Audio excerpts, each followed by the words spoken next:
Josh Wolf has this phrase where he says, chips on shoulders equals chips in pockets. Basically, is when you meet an entrepreneur who's got an uncurable, unhealable, identity wound, that ends up being somebody who ends up doing really well. I feel like I can rule the world. I know I could be what I want to. I put my all in it like no days off. On the road, let's travel. Let me fill you in on some things that I saw this week that I just want to get your opinion on. Sam Lessin. So Sam Lessin, I think he was like an early Facebook employee and now he's an investor. He says a lot of interesting stuff. So he did this tweet where he talked about revenge businesses, people who have started stuff because they want to get revenge. And an example of this is this guy named Parker Conrad. Basically, he started this company called Zenefits, which was a fast-growing company. It kicked ass, whatever. He gets fired because it was like a bro-y culture. There was like people caught like having sex in like the stairwells, like people doing drunk, dumb shit. Like there was also like some compliancy issues of like not everyone was like compliant. And so he got fired. And so he starts this new company called Rippling, which has taken off like a rocket. And Sam Lessin, I guess, invested in it. Same with Palmer Luckey. Guy got fired from Facebook. He started Oculus. Now starts, what's it called? Anduril? Yeah, Anduril. Yeah. And so anyway, Sam Lessin has this really cool line. He says, if you have in your diligence checklist, is this company a form of deep revenge? The answer is yes. Cut the check. And the reason I'm bringing this up is because oftentimes you'll talk to someone and they'll say, hey, man, you got a lot of hate in your heart. You got to let that out. You can't, right. you can't hold that in your heart. You can't like live with that. I've taken the opposite approach for like the last handful of years. I actually think that hate, if you have in your heart, it can be really useful. Like revenge and rage is like a very useful feeling. So is shame. People will be like, why are you guilting someone into like doing this or that? I'm like, well, guilt is a wonderful emotion to improve. And I wanted to get your opinion on his take here. I mean, I think it's honestly kind of genius. And I think people don't like to say things like this, but there are a bunch of heuristics for investing that sound so stupid or sound inappropriate, but are actually true and useful. So, for example, and you can frame these different ways, but I have a friend who was like, how Paul Graham talks about he wants to invest in fierce nerds, and a fierce nerd is basically it's a nerd who's like overly competitive. And also like a little bit of a shithead. Yeah, exactly. Doesn't is looking to sort of break the system, beat the system, is overly competitive, maybe unrefined in certain other areas of their life, but that's what you want. And my friend was like, yeah, I look for fierce nerds who love money. He's like, specifically the who love money is a multiplier on the fierce nerd concept. And, we've joked on this pod before about like, if in your pitch deck, I'm like, okay, went on a Mormon mission or like, grew up in, a Slavic country, Eastern Europe. I'm like, yep, little plus points are going off in my head. These are green flags in my head. It's not a for sure yes, but like, I'm not stupid. Like eventually you realize, goddamn, these people from Utah can sell. Or wow, these programmers from this area of the country are pretty badass. Or when somebody is, it's like being a Harvard dropout is a stronger signal than being a Harvard graduate. There's all these things that sound silly, but actually end up being true. Because if you're the type of person who can get into Harvard and that has enough conviction and an idea to drop out of Harvard against the social pressures of Harvard, that actually turns out to be a pretty good filter. Now, of course, these things can be gamed if people realize that these are the signals you're looking for, right? Like people showing up to pitch meetings and like acting a little extra autistic. It's like, okay, we kind of know what you're doing here. You're trying to fit some pattern that this investor is trying to match against. So all of these things would be game, but it's great when you can figure out a signal that is not yet common. And so this one of, is this person, is this a revenge company, is a great signal. It's a green flag signal. Have you seen the Ted Turner documentary that recently came out on HBO? No. Everyone should go and watch this. So Ted Turner has been one of my heroes for decades because his biography was so good. And basically his story is that he inherited a billboard business from his father. And it was a great billboard company. Like it was in the South and it was thriving. He took the money from that and he started a local TV station. He eventually bought the Braves for cheap. He bought the Atlanta Hawks for cheap. Then he parlayed all of that and bet all of his money in CNN and was constantly on the brink of bankruptcy. Not because his businesses sucked, but because he was just like pushing it 100% all the time. And so there was this great line. It said, this was about one of his employees. He goes, Ted had a great sense of paranoia within the company, a sense that we were the little guys fighting for our lives against some big unknown guys. And the truth is that we were one of the biggest billboard companies in the South, one of the biggest in the country. But we wanted to make everything seem more important than it probably was. And in fact, he insisted on taking his telephone calls outside on payphones because he wanted everyone to believe that his phone was being tapped. And if you watch his documentary, he does all these amazing things. Like, for example, he's like, I have to launch CNN because Americans, at the time, CNN was the first ever 24-hour news network. He was like, we owe it to America. Like, Americans need to have an option to know what's going on in the world. Like, everything had this grand sense of like, we have to do this for America, or like they're trying to crush us. And it's like, who's they? We're the best. And that was a big takeaway from Ted that I loved. And this post kind of reminded me that Sam Lessin posted about them. There's a couple other things that come to mind on this. One, Travis Kalanick is kind of like this. So he had gotten screwed in his first startup. Literally, I think by Michael Ovitz and others. Basically, it was like during the LimeWire. Well, the background is Travis Kalanick, the founder of Uber. Before Uber, he started Red Swoosh, which was some type of LimeWire competitor. Like a file sharing service. Yeah. Peer-to-peer file sharing service. And he ends up not making a lot of money from it. By the way, Naval, same thing. Naval's first hit. Naval's now like, this wise, sage, billionaire type of dude. But he was kind of like an angry, vengeful dude when he started Opinions back in the day. The VCs kicked him out of the company. I think Opinions ended up going public during the dot-com boom, where it had like a kind of a big exit. He got nothing. He got screwed by his own VCs. He didn't make anything from that? No. And he ends up suing them. So he does the thing that normally in Silicon Valley, the founders are very afraid to fight back against the VCs. He publicly sues his own investors and ends up creating Venture Hacks, which is a blog dedicated to helping founders not get screwed by VCs. He's like, dude, I didn't know how to read these term sheets, and I didn't know what these contracts meant, and they just kept telling me the dangerous words. Oh, don't worry, it's all standard. And he goes, there's nothing more dangerous than something than when a lawyer or a VC tells you this is standard, don't worry about it. And he goes, what was standard ended up getting me screwed. So he starts Venture Hacks, a blog, and that leads to AngelList, which basically took the power away from, in many ways, the VCs and gave it to angel investors, the founders. It created a marketplace. So, it created more transparency, more liquidity, more competition in that marketplace. And AngelList becomes a multi-billion-dollar company. Elon is on a revenge tour right now. Literally, the Democrats were attacking him or demonizing him, suing Tesla and SpaceX and all of his companies and adding more and more regulation. And so he just flips the script, goes all in on Trump, goes on a revenge tour. Now he's basically like a de facto president, and he's now going in with Doge, trying to like rip out the guts of the bureaucracy, right? Like these revenge tours are really, really strong. Josh Wolf has this phrase where he says, "Chips on shoulders equals chips in pockets."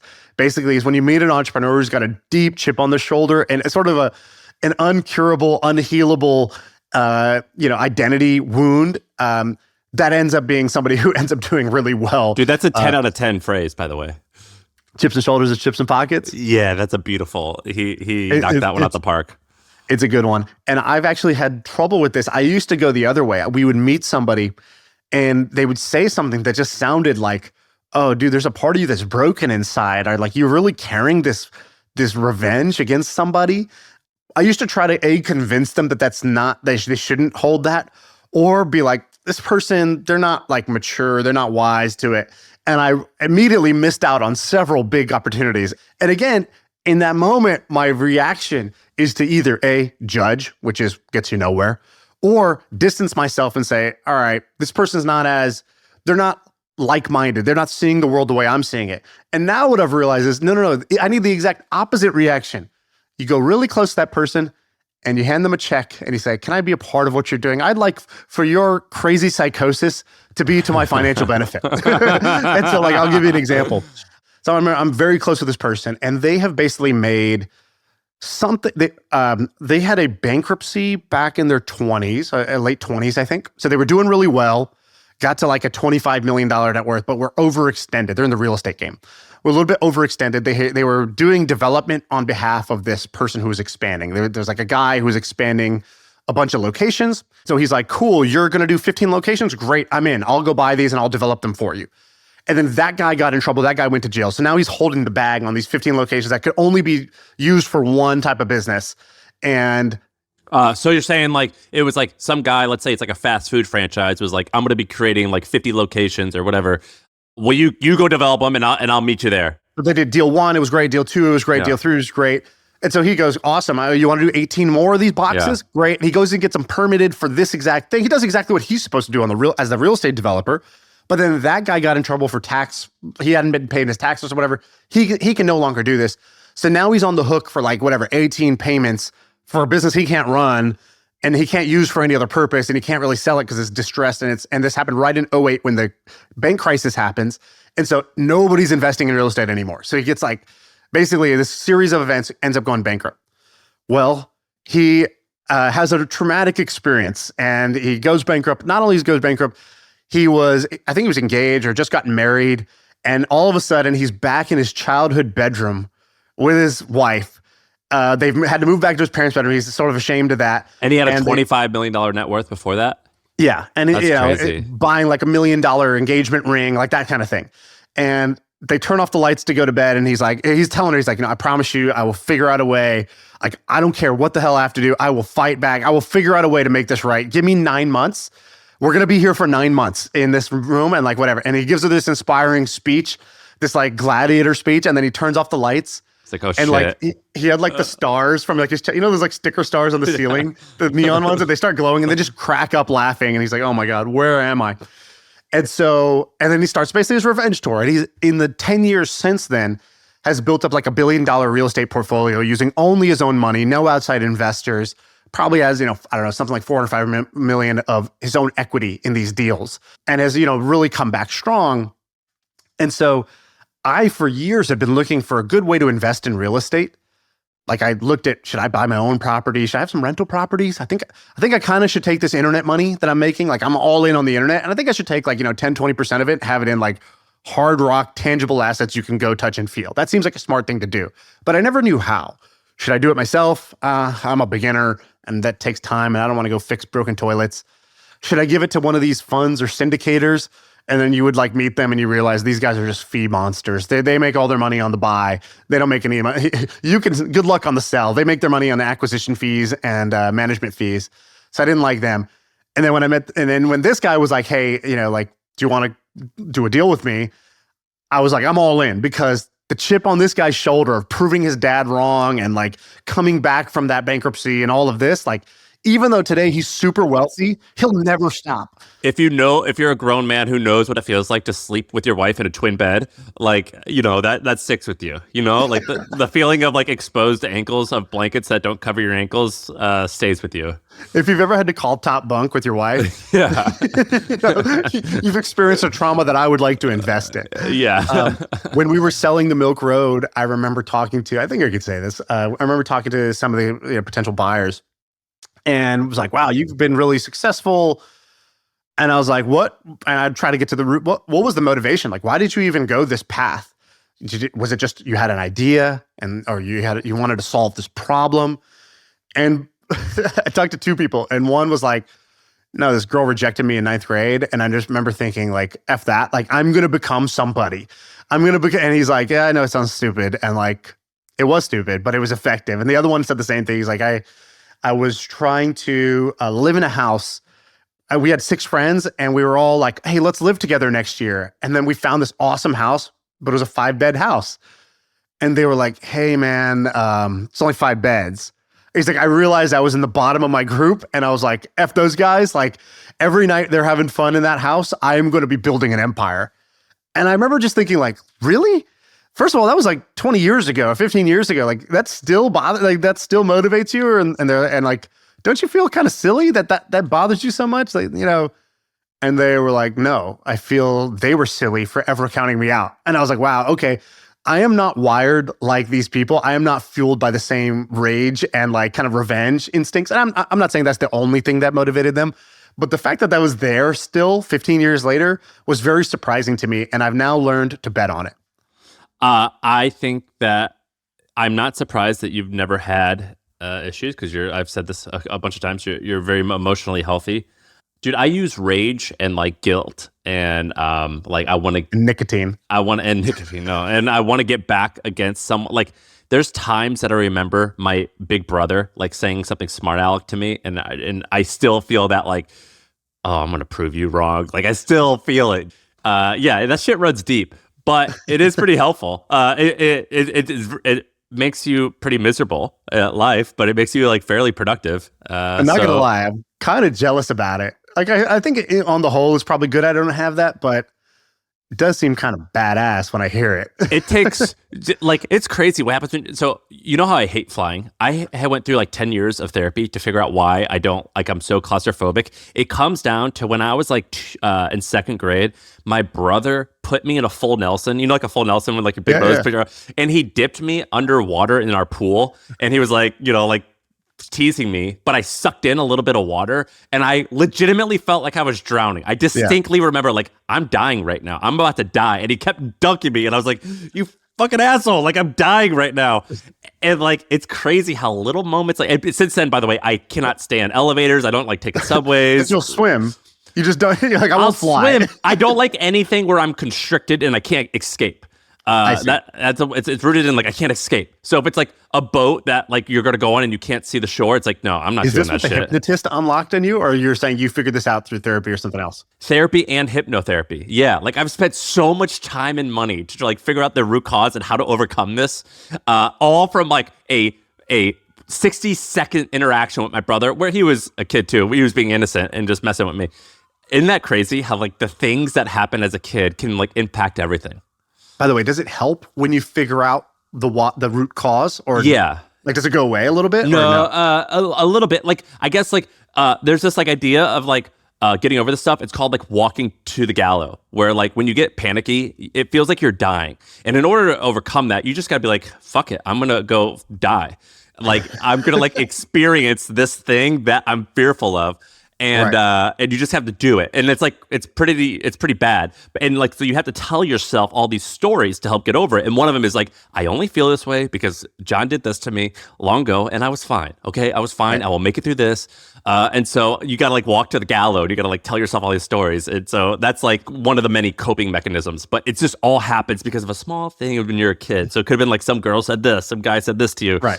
And it like it's crazy. It just shapes like 50 years of your life. Dude, what a sick phrase! Walk to the gallows. Wow, what is a gallows even? Is that like that's where you get hung? Is it from a pirate? I think it's where you get hung. It's like so the gallows is like the structure where you're about to get hung. And so like by the way, I tried to break this the other day. I went on the subway for the first time ever in New York. I was like deathly afraid to go into the subway, and I'm like, we're just gonna go one stop, and I was like, fuck it, we're walking to the gallows. There's also this isn't just for business.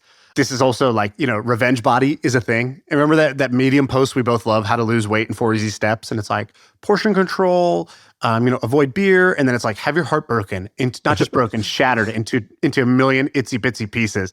And it talks about basically it's the heartbreak that's like the fuel for the gym. Like and in the same way that like, you know, if you want Adele to go triple platinum, she just needs a bad heartbreak, right? It fuels artists, it fuels fitness, it fuels business, and I think it's sort of undeniable. I don't know if it's healthy, but it's definitely effective. Taylor Swift wouldn't write hits if she had a successful, wonderful relationship. Well, we'll see. Travis Kelce, we're all rooting for you. She hasn't had any new hits yet. She has hits for a reason. All right, what else you got? All right, so something a little bit happier. I saw this on 60 Minutes, I think 2 weeks ago. I cannot stop thinking about this. So let me fill you in on this story. So there's a small country called Bhutan. Bhutan is in between India and China. So it's between these behemoth countries, and because of that, a lot of people don't know about it. And it's tiny, half the size of Indiana. It's tiny. I think their stock market is 18 companies, and the total market cap of their stock market is $800 million, which is 1/70,000th the size of the U.S. stock market. So it's like the super small country. In fact, I read that in 1999, that was the first year they got TV. So it's like this tiny country. Well, In the 70s, the king of Bhutan did a diplomatic trip to India. And according to the story, this Indian reporter goes, "Hey, king, we're neighbors, but I don't know anything about you. Like, what's your deal? What are you about? In fact, what's your gross national product? Like, tell me, what are you guys known for?" And he goes, "Gross national product? What? What are you talking about? GDP? What are you saying? In Bhutan, gross national happiness is more important than gross national product." And it was this like offhanded comment that he made saying their biggest export is happiness. We care about happiness. And that totally hit. It went viral. Everyone was like, this little country is they must be the happiest place on earth. If the king says that they care more about gross national happiness than money. And the king was like, oh, people like really resonate with that. Let's make that our thing. And so over the next 5-10 years, they actually implement this and make this their thing. And so in this country, Bhutan, to this day, every 5 years, surveyors travel the country and they ask the people about education level, salary, and material possessions. So like a lot of like normal stuff. But then they also say like, do you have negative thoughts? Do you have positive thoughts? How much time do you spend working? How much time do you spend praying and sleeping? And the data that they get is factor in to a lot of their a lot of the rules and things like that they make. And I thought it was like a great story about how you can care about things that aren't seemingly important, like happiness. And I had, well, you know what I mean? Like, it's like, we care about like money All and like stuff. Yeah, the touchy-feely. Yeah. And there is a few critiques, which is like, according to the World Happiness Report, Bhutan is like average. Like, it's like not kicking ass. But like, I don't know if that's a matter of like different ways of measuring things like that. Because happiness is like a way, like it's kind of hard to measure happiness. Is it like that fleeting moment that you feel in like the 30 seconds after you've eaten a good meal? Or is it like, I feel contentment, whatever. But I thought it was cool for 3 reasons. One, the king just said some shit and it hit and he ran with it. Like, been there, bro. I feel that. Yeah, it becomes a thing, right? Yeah, it's like wearing a certain outfit in 4th grade, and you're like, I guess this is my identity. I guess I'm a high sock guy. Yeah, huh? like the chain wallet is my guy. Like I'm a chain wallet guy. Like that's just my thing. Because a teacher said that. The second thing is that I do think it's like pretty fascinating that in a culture that you and I are part of, and America's particularly because we're such hard workers.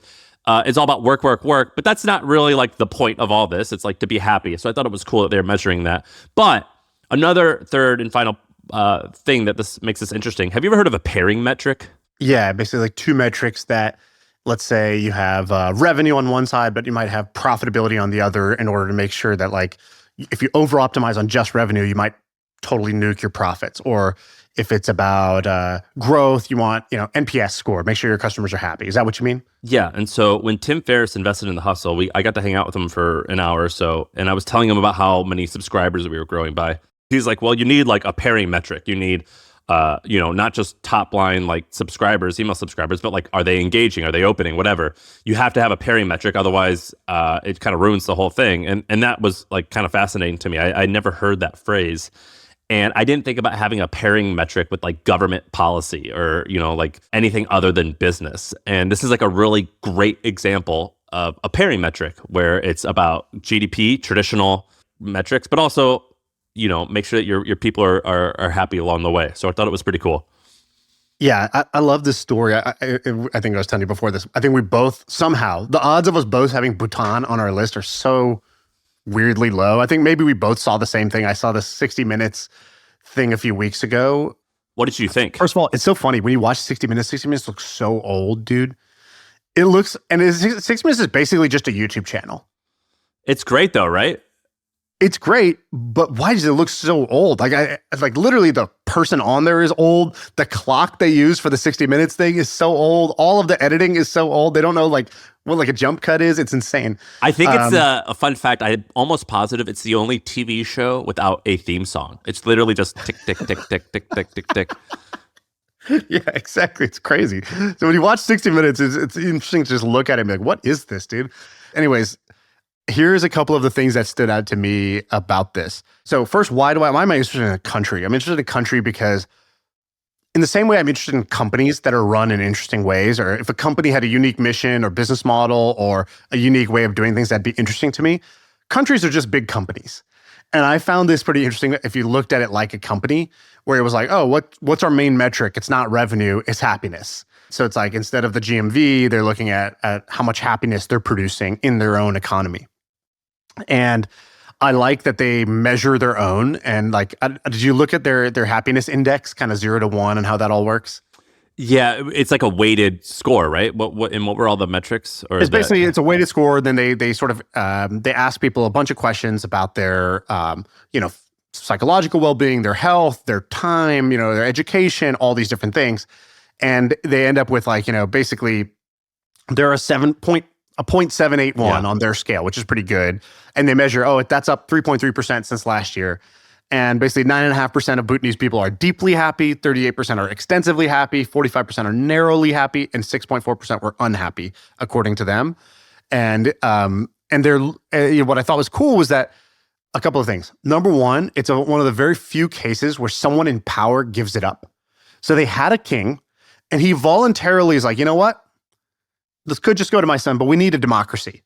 And the funny thing is, the people there were like, no, king, stay king. And he's like, no, we need a democracy. They're like, democracy? You see, India's a democracy, Pakistan's a democracy. Look at those places. They're always at war. It's violent.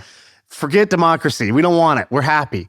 And he was like, well, if I just keep giving this power down by birth, this won't end well. So I thought seeing somebody relinquish power in their prime is so rare. Yeah. That you just overlook it when you're on the surface. But if you actually think about that deeply, that actually is like a really noble and very cool and very unique thing. How few, Biden didn't want to give up power, and Trump doesn't want to give up power. Nobody wants to give up power.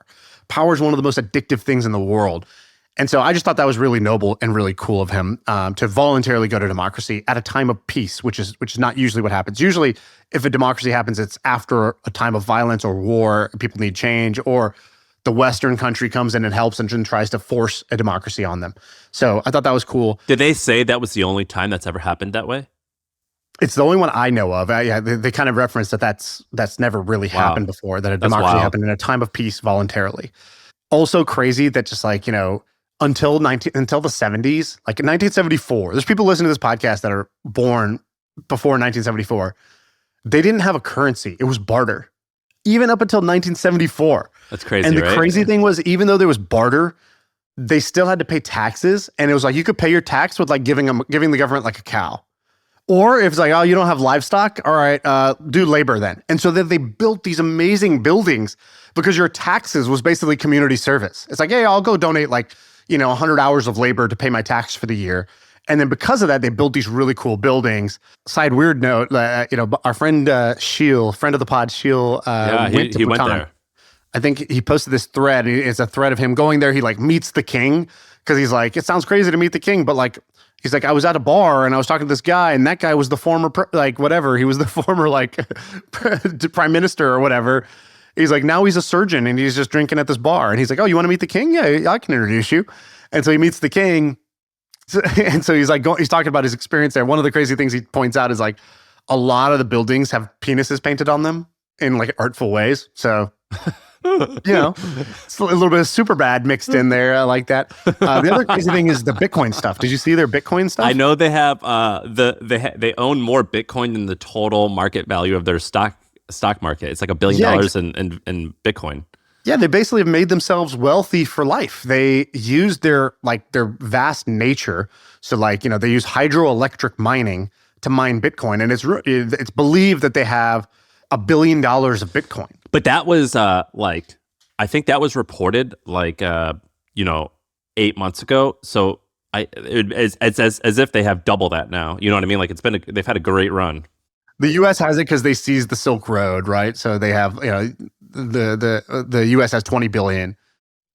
China has 20 billion. UK has 6 billion. El Salvador, which has been buying and holding Bitcoin, has 6,000. And the guy on that 60 Minutes show, he did a great job of saying, he's like, we're human. We still want to be rich, and we want stuff, and we want all this other stuff. We also want to be happy.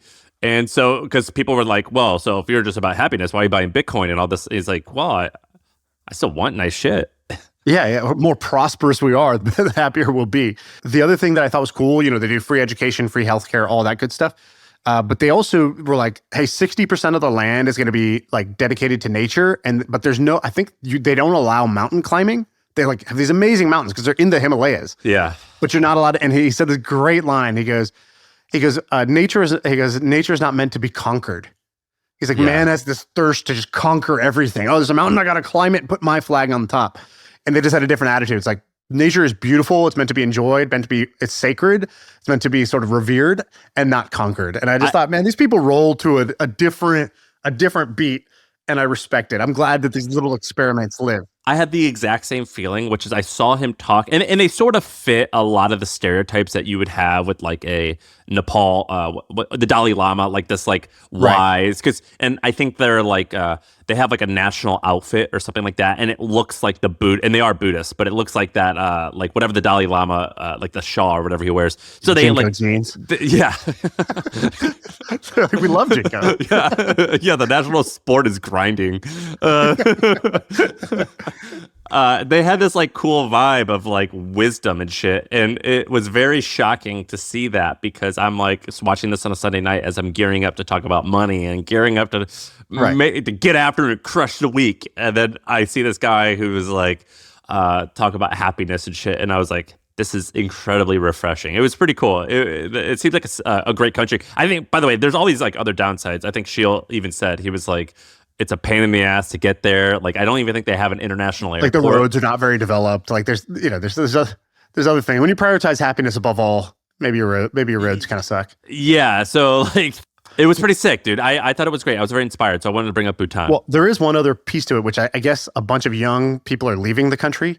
Did you see that part? I didn't fully follow that, but they were then going to build a new city in Bhutan, the mindfulness city.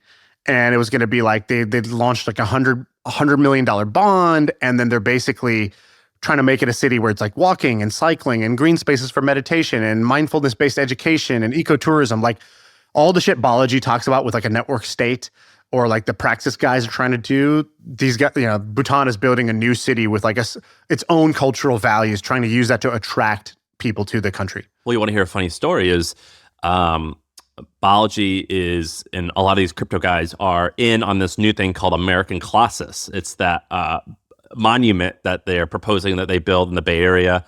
I don't know if it will never get built, very likely, but the same architect who's on board with that is doing that was the guy in the 60 Minutes episode. He's the guy who's building Bhutan's new city.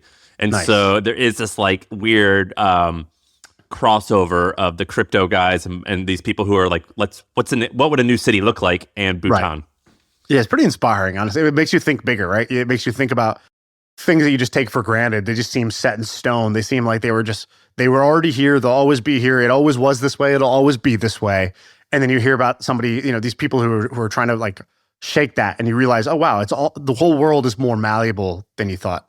Yeah, and they also were approaching it in an interesting way with their new city. I forget the quotes, but he said something about how he's like, we know that this is like a 50-year project. Like, we're going to go slow because we don't want to hurt the environment. And it was, and the guy was like, but you're going to be dead when they like do that. And he was like, isn't that awesome? That's something will like outlive me. Like they had so if you're listening to this, it's on YouTube for free. So Google Bhutan 60 Minutes. It was like an awesome segment. All right. Now that we talked about Bhutan and happiness and how there's more to life than money, can I tell you about one of the most ruthless, capitalist, bloodthirsty moves that I've seen in a while? You know how in boxing they say steal the round because like in the last 10 seconds, that's what judges remember. They don't remember the first 100. They don't remember the first 120 seconds, but they remember the last 10 seconds. Yeah, but whatever you say last is what I'm going to be most inspired by. So we skipped. So sit down, Bhutan. You had your moment. Yeah. Now tell me how I can go cut some fuckers. All right. This is a private equity roll-up in the education space that I found pretty interesting. All right. What does that mean? So I went to high school in Texas for the first 2 years, and then my mom and dad came to me one day, and they were like, hey, check this out. Doesn't this look like a cool house? I'm like, yeah, it looks pretty cool. And they're like, we're going to live there. And I was like, okay, where? And they're like, it's in Beijing. And then my family moved me to Beijing in 10th grade. And so they went to. Yeah. It wasn't just me. That would have been super cool. They moved me there, and they moved themselves. So they were like, hey, all those friends you've had, like, you're not going to see them anymore. And so they also lied to me and said my dog couldn't come, and told me that China doesn't allow dogs. And then later in life, found out that was a huge lie. So maybe that'll be my revenge tour, dude. That's it. That's the thing. Wait, so did they leave the dog? Yeah, we sold our dog because dogs can't go to China. I was like, what? Oh my god, so stupid. There's no Google at the time. They got you. This is pre-Google. So I finished high school in China, and I went to this school called the International School of Beijing, and it was actually an awesome school, and it turned out to be great for me to move, and all these awesome things happened to me there. But as one of these things again, I go to the school. I just take it for granted. There's a school here. I don't know. Schools are part of the government. They're just like from the land. I don't know. God put it here. I don't know what puts these international schools here. And now I'm like in my 30s and I'm reading up and I realize, oh shit, these international schools are an absolute juggernaut of a business. And so I'd like to tell you about this roll-up that happened called Nord Anglia. Have you ever heard of this? Yeah, my friend Anand from CB Insights is obsessed with it. And so here's what these guys did. So the founding story is back in the 70s, things like 50 years old. There was one school in the UK, or there wasn't even a school. It was like making materials for other schools to teach English as a foreign language to people who are trying to learn English in the UK. And then they expand that into Eastern Europe or whatever. And then they start their own school. They're like, oh, we'll do our own school for teaching international people, and we'll teach them in a sort of English second language kind of way. And over time, the thing grows, and it goes from one school to multiple schools. And they create this like business that eventually becomes a $14 billion conglomerate of 80 plus international private schools. Can you say the name one more time? Nord Anglia, Nord, and then Anglia is Anglia. So what do they do? And by the way, remember when IMG sold? IMG, which is like the sports prep academy, and it sold for $1 billion. We're like, wow. Nord Anglia bought it. So this bought IMG. And the reason they bought IMG, they're like, IMG is a really cool sports-focused brand, but it's all in the US. We know how to basically create international schools that the richest, wealthiest, or expats living overseas want their kids to go to be able to get into, maybe US colleges. So they bought it for $1 billion, being like, cool, we're just going to take the IMG brand and we're going to pop it up in China and India and in all these different countries in order to get those types of students who are sports focused, whereas their schools are more, teaching the IB curriculum, which is like the kind of international baccalaureate. It's the equivalent of AP in the United States is IB. So like I took the IB program. But the cool thing about this business is actually for the first 10 years, it was just a slow burn.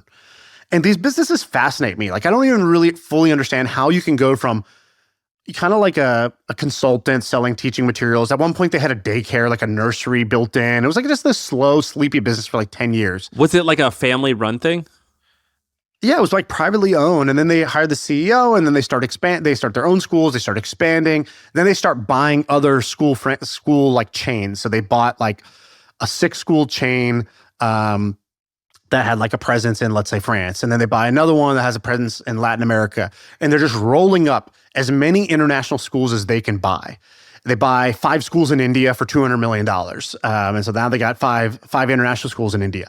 And basically, this company ended up going public and then had a take private offer, and now is valued at $14 billion, which is pretty wild. And there's one PE firm, this Swedish private equity firm, that has just made an absolute killing. It's called EQT on this entire like 20-year run of this business.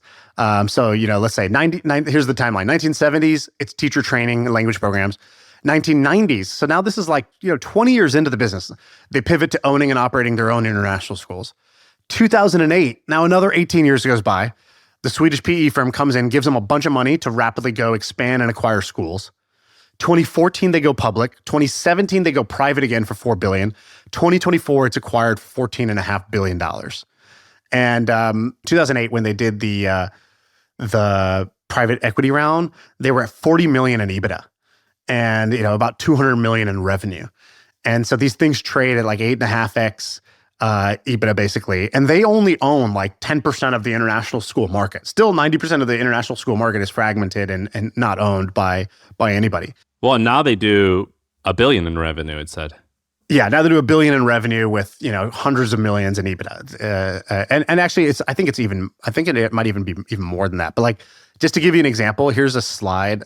But like, this is like one of their schools, so they show like the profitability of a school. This is one of their case studies. So it's like Dubai. They open an international school in Dubai. They opened it in 2014. It took $7.5 million to build it and open it, and then basically they break even in year 2/year 3.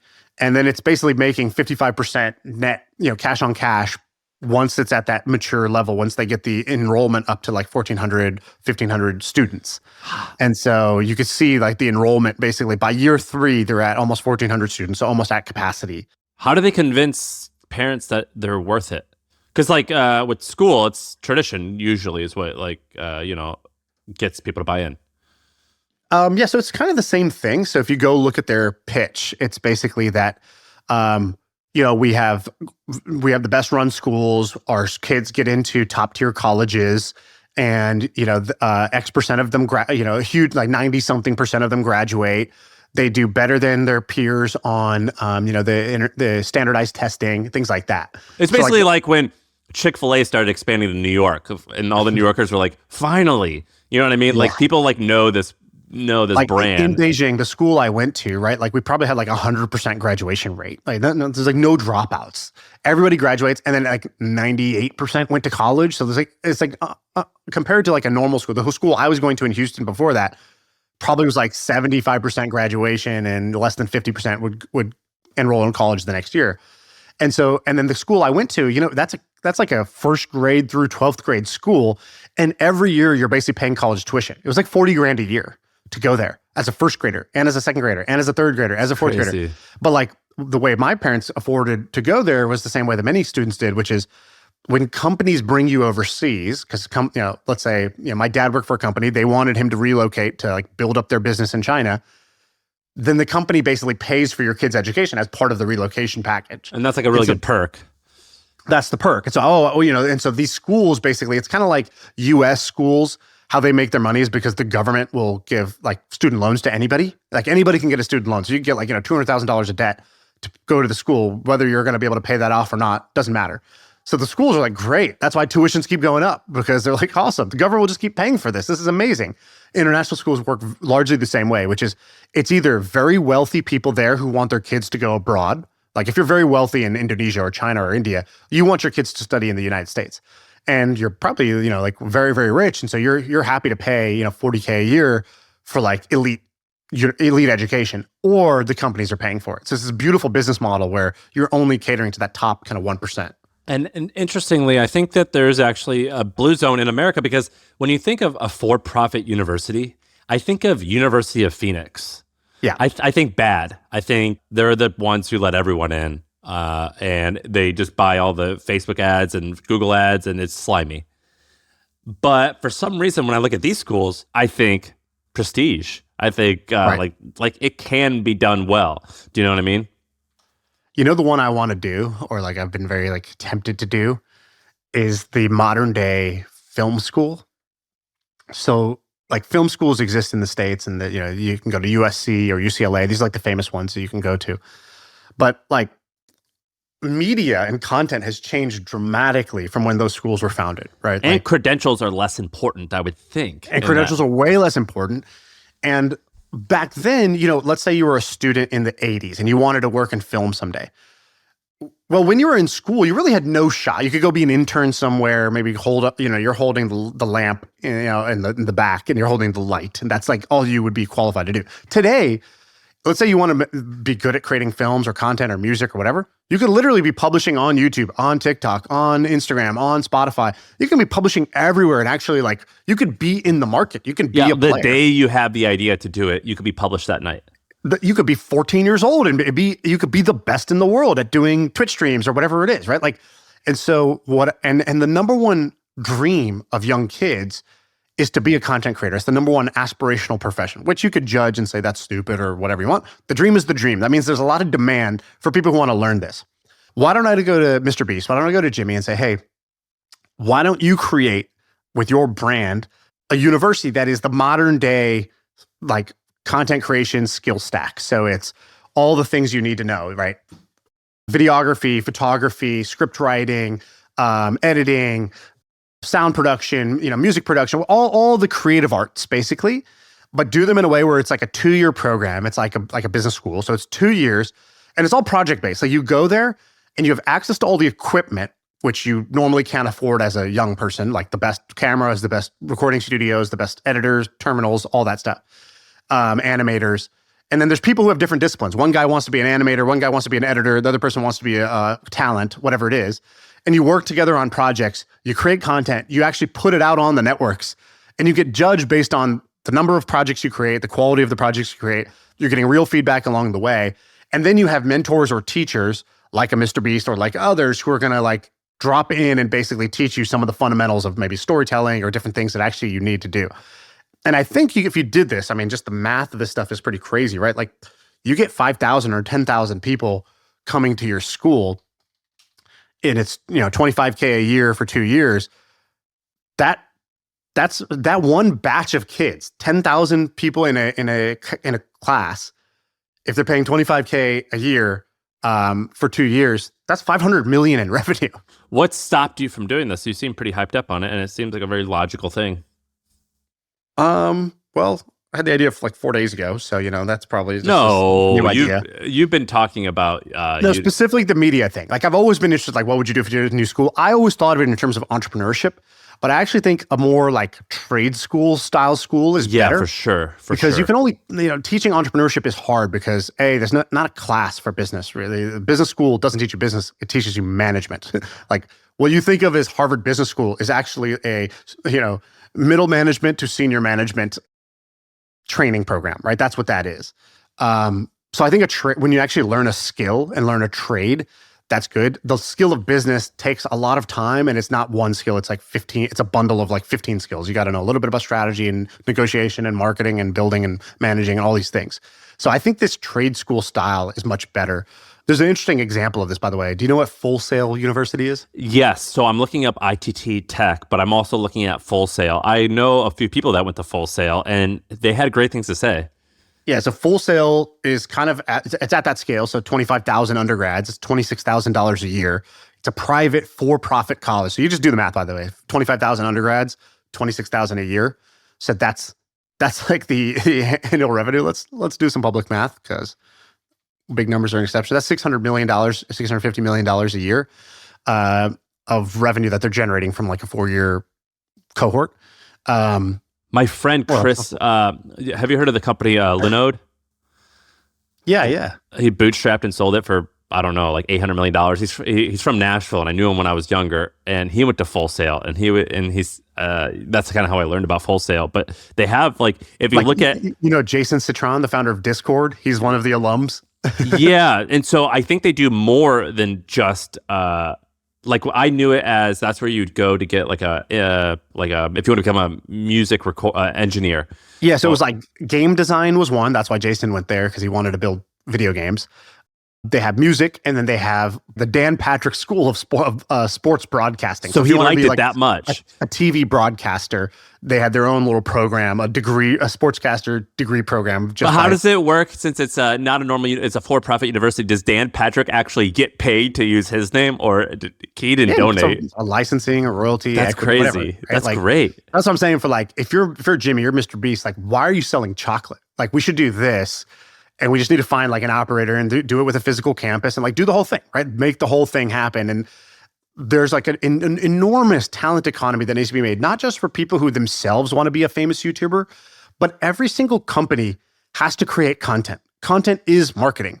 And so any company that needs, go look at every corporation from, Nestle down to your, nearby eyebrow waxing place. They're all got an Instagram. They all got a TikTok. They're all posting content on there. And so every company needs media creation talents. And nobody teaches you that. Today it's something you learn on your own outside of school using your own social media as a testing ground. And I think that's a little bit crazy given the value of this thing. And so I think, it's the type of thing that could be built and be a, multi-billion dollar business within 3 or 4 years easily. Getting 5,000 or 10,000 people to enroll is not hard for something like this because it has tangible value too. Like when you walk out, not only will you have these hard skills on, actual content creation, all the bucket of content creation skills, but like you're highly employable. So whether you become a creator or you go get a job, like you're highly employable with a set of skills, especially if you make it elite. Like don't make it University of Phoenix, make it more like Harvard where it's like, oh, where do the talented people go, right? What's it like Juilliard? It's like, make it more like Juilliard, where this is where the most talented people go and build that reputation. I think that's the key to get this right. This is an incredibly compelling pitch. Thank you. I want to know what the downsides are, which I don't even know if you know at the moment because you're 72 hours into this career transition. Accreditation can matter. So if you want accreditation, you can do that. Does that matter? Does accreditation matter? I guess it does for optics, right? No, it matters for funding. So how do you get funding from the government? How do your students get loans? If you're an unaccredited school, students can't get loans. They got to pay for it out of pocket. Understood. And so you want accreditation so that you're eligible for loans, which would let students go there, who don't already have the money. Plus, it's much easier to spend money the government gives you when you're 18, 20 years old. So you want to be eligible for that, but you can get accredited or you could buy a school with existing accreditation. So that's not a blocker. It's just like a thing you got to do. The hard part is actually running it and like doing it well and like actually providing quality education, right? You don't want to be University of Phoenix. So you got to have some soul. You got to have some energy. You got to have the entrepreneurial energy. So why am I not personally doing this? Because I personally am not going to be the guy running this. I want to kind of make it happen and find an operator who wants to create something like this. And I can connect all the dots of how do we get the capital? Because this takes a lot of capital. Like Joe Lonsdale started a school in Austin. I don't know how much that costs, but I think it's like I wouldn't be surprised if that's like a $50 million to $100 million project of like investment. What is it called? Required. University of Austin? Austin University? That's crazy. That's pretty wild. And if you look at like so billionaires have put $200 million into funding that school. So yeah, it's a big CapEx lift to do it when you have a physical campus. And I wouldn't do it remote. I would do it legit. I would do it with a physical campus, and I would just try to make it like awesome. And it's the same thing like we talked about the Bhutan thing. It's a 50-year play. Like you want to build prestige and legacy like a Harvard or a Stanford, where it's the reputation and the brand is the value. You want the best people to pay top dollar to come to this thing and get the best education. Then you want all the companies you want to hire to value the label that you have. So to do that, you have to assume you're going to be, you want to do something that peaks, like 50 years later in terms of brand prestige. Yeah, that's like an interesting thing, by the way. So there's like been a lot of times where people will sign up for a university, and the goal is that after 10 or 15 years, the brand name has elevated. So you bought the price before it was full. Right. It's just like investing in a stock.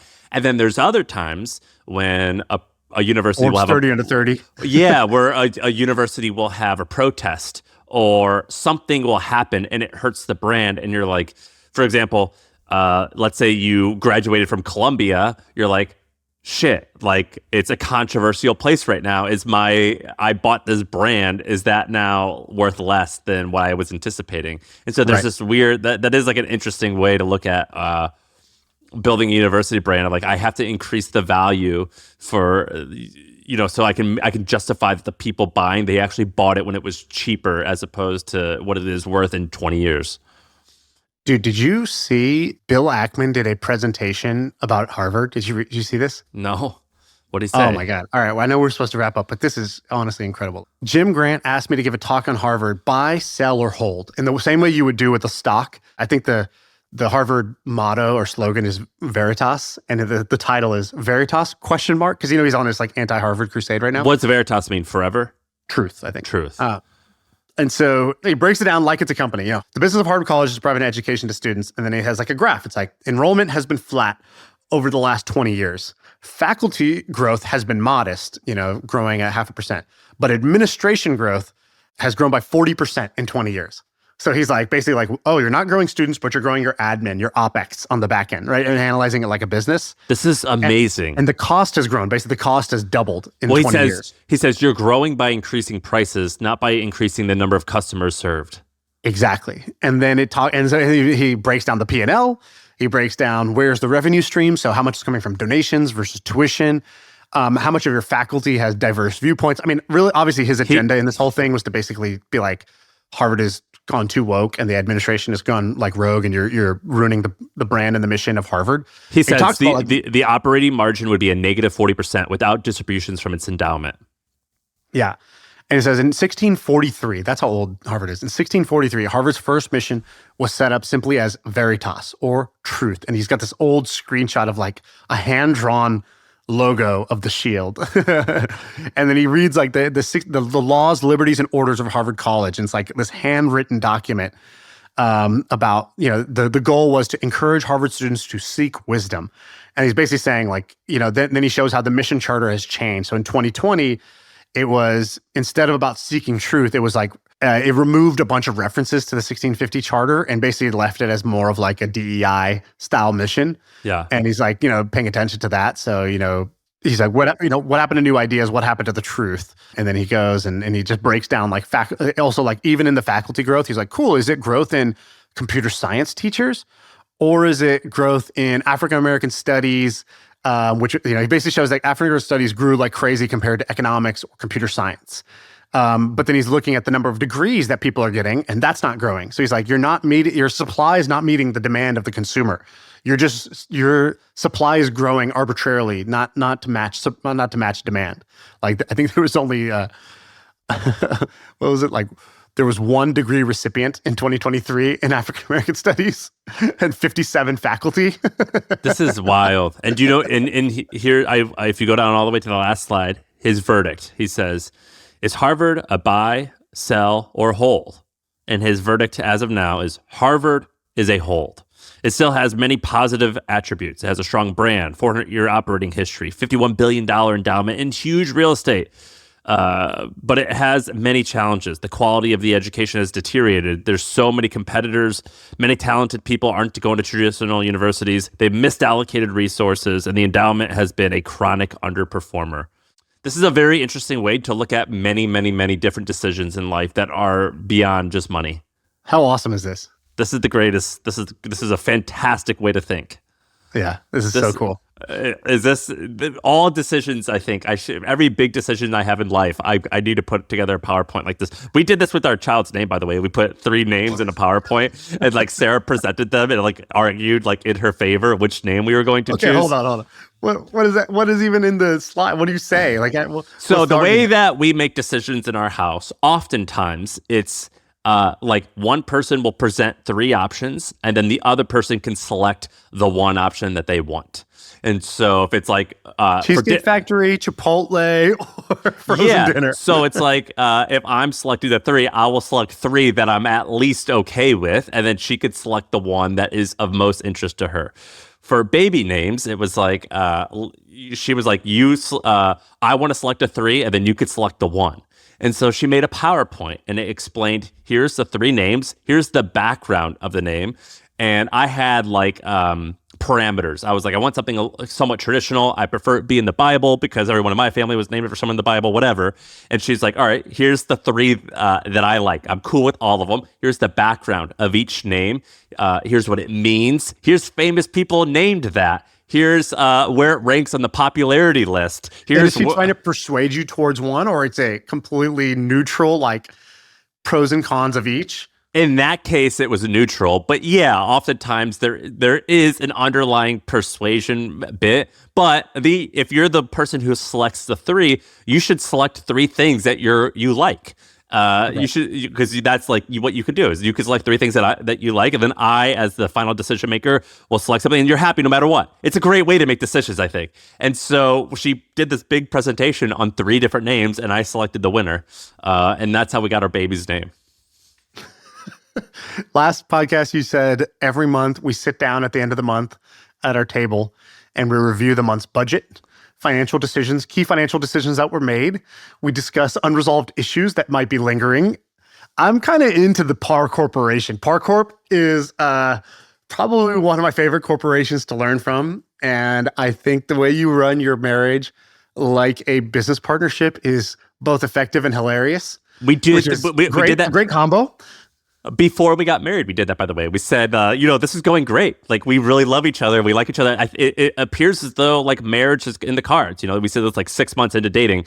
Write down where you want to be in 10 years. Like, what do you want to do? Like, how do you want to raise a family? Where do you want to live? And we, like, made sure that, like, our wants and our interests, like, we're like, all right, like, we disagree here, but, like, that's okay. I'm malleable there. But here's, like, a deal breaker. What do you feel about that? So for hers, it was like, I want to raise children in the New York area so I can be around my family. That's a deal breaker. And I was like, yeah, that's cool. I could fuck with that. Right. And so, yeah, we do this type of stuff. It feels cold. I don't even like talking about it because people think, because like it feels cold. But dude, this shit works. These type of like discussions where it's like, all right, now's the period to discuss this. You have the floor. Right.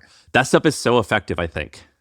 Yeah. It's great. Before you guys go to bed, you just shake hands instead of kiss. It's just nice, like to just keep everything, on the up and up and as calculated as can be. That's why I hate talking about it, because people think that everything's like systematic. It's like, no, like there's like 2 hours a month where like this is set aside to like have these like relatively formal discussions. But it's freaking awesome. I think that I think if you like have a lot of kids, don't people do like family meetings? I know I saw it in like TV shows growing up, but it's not a thing. Yeah, I think family meetings are a thing. I think you guys just really take it to that next level. You guys are the McKinsey of family meetings, right? Like vows.pdf before your wedding. You had it all set up. It's good. I like it. It works. I suggest everyone at least try it. It definitely works, I think. All right. I think that's a killer episode, to be honest. I feel hyped up. I have energy. To be perfectly honest, with a hard H, that was a great episode. All right, that's it. That's the pod. I feel like I can rule the world. I know I could be what I want to. I put my all in it like no days off. On the road, let's travel, never looking back.